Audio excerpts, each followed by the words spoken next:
Good afternoon. Thank you for watching our live update for Tuesday, March 23rd. Today I have a couple of things for you to share, and then Dining Director Scott Jonté has a dining update, and then Vanessa Perry has our pastoral care segment today. In terms of COVID, thankfully, we've had no new cases, and that's the way we want to keep it, right? No new residents, no new employees. And then additionally, we're really thankful that the positivity rate for our region has dropped down to 4.2%, which is a big change for us because below 5%, it allows us to shift our testing of employees in the Parsons Health Center to once a month rather than once a week, which is a huge improvement, and it's great news. We're really happy about that. That good news is tempered a little bit, though, because in many parts of the country and here in Virginia and even in our own region of central Virginia, we have seen the positivity rates bottom out and start to tick back up, and that is concerning. We want to stay below the 5% mark because that's that level, the trigger for more testing on staff. And obviously, the higher the positivity rate, the greater the risks out in the community. Thankfully, we're well protected with the vaccine, but we do want to be able to back off some of that testing. It's a huge burden on staff that have to get tested so often, and it's very expensive. So it's very important that we stay vigilant to following all the guidance that has kept this community safe. And as you know from watching these, we're taking our reopening slowly, but we're going to continue to push forward as things improve. At the current time, our infection prevention guidelines of wearing a mask and washing your hands and social distancing when you're in public, all those things, that's not changing, at least not at this time. A common question we have been getting, though, as it relates to our restarting and reopening efforts have been related to the number of visitors. In independent living, currently, the number of visitors is restricted to 2 visitors per resident or resident couple at this time. And we are hopeful we'll be able to relax that. But for now, we're going to stick with the 2. And in assisted living and in the Parsons Health Center, visitation in residence apartment is limited to 1 person at a time. This Thursday, at our Thursday live briefing, we'll have more guidance relative to outdoor visitation. And we'll get that to you on Thursday so that over the weekend you'll have that guidance. We have a meeting tomorrow where we're going to flush out the details of that. We've had a number of residents ask us about the number of residents and employees who have been vaccinated, what our current vaccination rates are. As we said from back when CVS finished up, our residents are 98.5% vaccinated, and that's really just about everybody who was eligible for the vaccine. Some people either because of allergies or vaccine reactions to other vaccines and stuff didn't get it. We had 1 or 2 people refuse, but by and large, the entire community that could get it got it, and that's great. From an employee standpoint, we're at about 75%, and that's better than most. It's not as high as we want to be, but it is. Considering the hesitancy we're seeing in the healthcare and long-term care workforces, it's pretty good. The average in our sector is 62%, so better than average. That's good, but not as high as we want. And we are seeing with each week, as we offer more vaccinations, we're seeing more employees say yes, and so that's good news. We've also been able to get many new residents and future residents and new employees that will be starting or have started over the last few weeks. And then our contractors, our construction workers and our contract workers and volunteers have all come in large numbers, and that's really good. I think we had nearly 50 people get vaccinated each of the last 2 weeks. And some of those are staff. A lot of them are the contractors who work here regularly, and that's an important group. We want to get them protected because they are in the building, and that's really important. We're going to continue to work to make sure we can get vaccine for anybody that wants it and needs to be on this campus. It is still a little loose as to how it's kind of a week-to-week thing right now. finding a partner who can come in and help us with that. And Will Blackwell and his team have done a great job of keeping a list of people who want it and working with these different pharmacy partners to get in here and get our teams vaccinated. We hope that in the coming weeks we'll get either directly to us or directly to CVS pharmacy here on campus, some vaccine that we can distribute or administer ourselves for residents and staff as they want it. So that's a little bit of backstory on that, and we're thankful. We've had good response, and especially the contractors and new residents really have stepped up and gotten vaccinated. That's really important. Now, in terms of some guidance, based on the CDC guidance for senior living, we have updated our quarantine guidelines for residents in independent living. Independent living residents who return from the emergency room, the hospital, a leave of absence, including those of you who have traveled by airplane or train or bus, and meet the following criteria, will not need to quarantine. So this is a big change from where we've been, right? If you meet these criteria, you will not need to quarantine upon your return. Criteria number one, that you're returning fully vaccinated, which all of our residents who took part in the vaccine clinics are now fully vaccinated, that you're asymptomatic for any symptoms related or signs and symptoms of COVID-19, and you have no known exposure to COVID-19. If those three things are true, you don't have to go into quarantine. You can come back and go about your life. For residents who come back to campus and have been exposed or are having any symptoms, we will quarantine you and test you, do a PCR test, which is the test we take and then we send it out. And that'll take a couple of days to get back. New residents moving into Westminster Canterbury from the community are utilizing the rapid test, which gives us a 15-minute result. If they test positive, then we do a PCR and we send it out, and they'll quarantine until that result comes back. And those folks, by and large, all of them have either gotten vaccinated or will vaccinate before they move in. We've seen really good response from our new residents in terms of taking the vaccine. In assisted living, as a reminder, as of March 15th, assisted living residents are permitted to leave campus alone or with family or friends to go out for the day.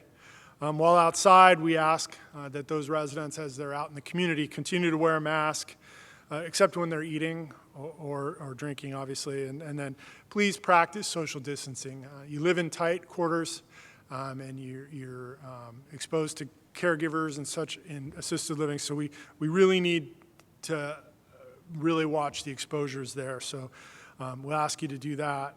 If an assisted living resident leaves campus overnight or longer, we will require self-quarantine for 14 days upon return, and we'll test you for COVID-19 between days 5 and 7 after your return. Those are guidelines that were created in coordination with the Virginia Department of Health and the Department of Social Services. So while we have some latitude, we still live, that is a regulated environment, and the Virginia Department of Health essentially tells us how we need to proceed. So now moving on, I received several notes and messages from you about my presentation last week relative to the Vibrancy and Promenade Dining Room projects. I appreciate your thoughts and your ideas, and we will continue to capture your comments and your suggestions and incorporate those into the teams and our planning. As I think I mentioned, we have 13 different task forces that will be staffed, and all those committees will have resident liaisons. And so those suggestions and ideas and down the road, there'll probably be a complaint or two. We'll make sure we capture all those, incorporate them into those teams, and so we take everybody's feedback into the process accordingly. I want to remind you to join us on Tuesday, April 1st, so a week from this Thursday at 3 p.m. on the live briefing. We will share a narrated video tour of the Vibrancy Project. We're putting the finishing touches on that today. We will show it to our corporate board tomorrow at our corporate board meeting. Then We'll show it to our management team on Friday, and then we'll show it to the foundation board early next week, and then next Thursday we'll share it with all of you. Now, next Thursday's live briefing, live update, we'll show it through TV 970, but we're not going to push it out to the YouTube channels and that stuff yet and make it publicly available, because we'd like to get it to our priority wait list, the wait list folks who need to see it before the public at large. So you'll get to see it as part of this first pass with all the other audiences internally, but we're not going to share it outside yet. We will later in April. So more to come on that. We are also planning on having some high quality renderings available, like artwork renderings available for viewing in the future. Those are expensive, and so we want to make sure they're the final images. We can't tweak those once they're made, and they're expensive to make. So once we have finished our renderings, we'll get some renderings and create a display setup so that you can look at them and we can walk you through what you're looking at. So that's more to come. Now for a little good news that I can honestly say I never thought I would be standing here telling you, and that is that Truist, the bank formerly known as BB&T and SunTrust, the branch here at Westminster Canterbury, will reopen on Wednesdays beginning April 7th. Peggy will be returning, and she'll be available to meet with residents by appointment on Wednesdays. Residents will need to go to the BB&T, Truist, whatever it is, website to make an appointment. We'll have more information on how to do that in the next week or so.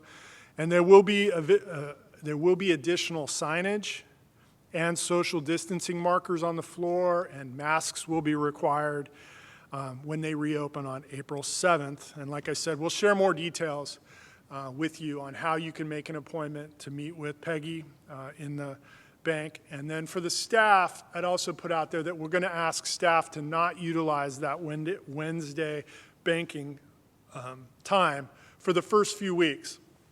Let's see how that works. And so for staff, if you can put off using that branch for a few weeks, we'll work out the details, but we want to make sure it's available to residents while it's just once a week, and it's going to take a while to get restarted. So I appreciate everybody's help with that. And lastly, our live update schedule. So we've been doing these twice a week since, I guess, the fall when we had our last big outbreak. We will continue live updates on Tuesdays and Thursdays through the end of March. In April, beginning April 1st, that's a Thursday, we will move our live updates to just Thursdays at 3 p.m. And as I said last time, we're going to begin to mix the COVID stuff, which hopefully is tapering down, and we can talk more about reopening, and vibrancy and promenade dining, because starting in April and May, we're going to really have some hard dates of when things are going to start to happen. And so we'll shift a little bit coming in April. Our conversation will be more balanced between COVID stuff and the expansion stuff. So that's exciting, and we're happy to be moving in that direction. That's it for me today. Next up is Scott Jonté from Dining, and after Scott, it's Vanessa Perry. I'll see you on Thursday.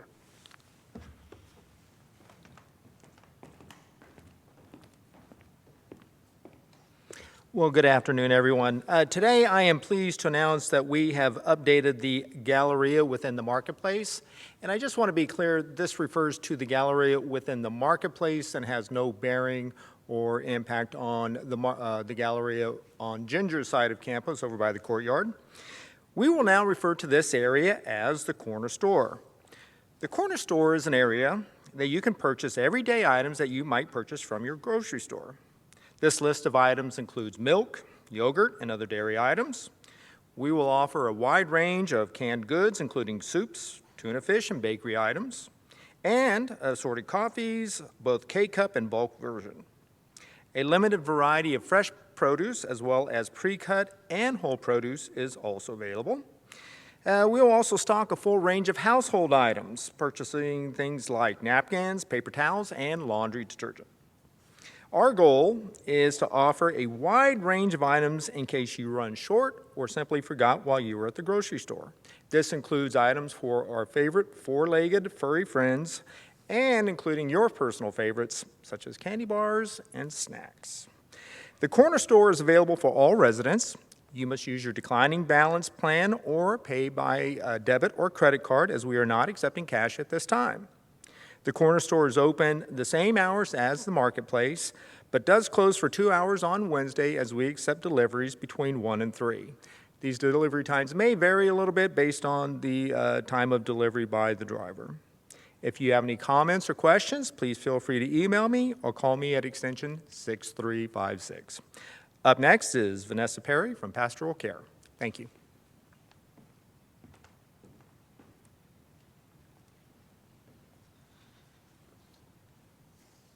Good afternoon, everyone. Please join us in worship this Thursday at 10:30 a.m. via TV 970. Reverend Canon Fletcher Lowe will be the officiant, and Susie Frazier will be the musician for the service. This Sunday marks the beginning of Holy Week. Our Palm Sunday service will be shown this Sunday at 10:30 a.m., re-airing at 7 p.m. The service will be shown on TV 970 and will be led by Reverend Deacon David Curtis with Annette Sparks as the musician. Palms can be picked up in the Spiritual Center, Tower Chapel, and the Center Business area. A reading from Zechariah 10, verse 1. Ask the Lord for rain in the springtime.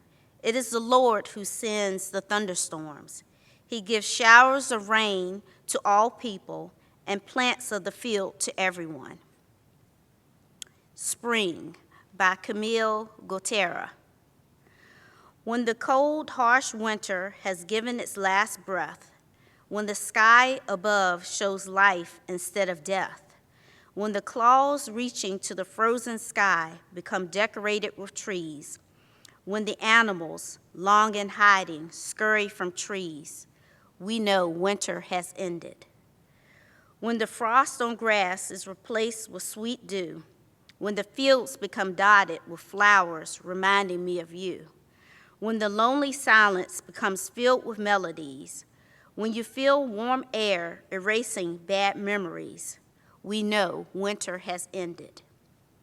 When the hard, bare ground becomes painted with green, when the frost-bitten air becomes fresh and clean, when the coats and boots are all stored away, when the playgrounds become occupied again with child's play, we know winter has ended. When you hear the pleasant sound of children's laughter, when the air is filled with joy, long sought after, when the world is filled with sunlight, brighter and longer, when the song of Mother Nature becomes stronger, spring has begun.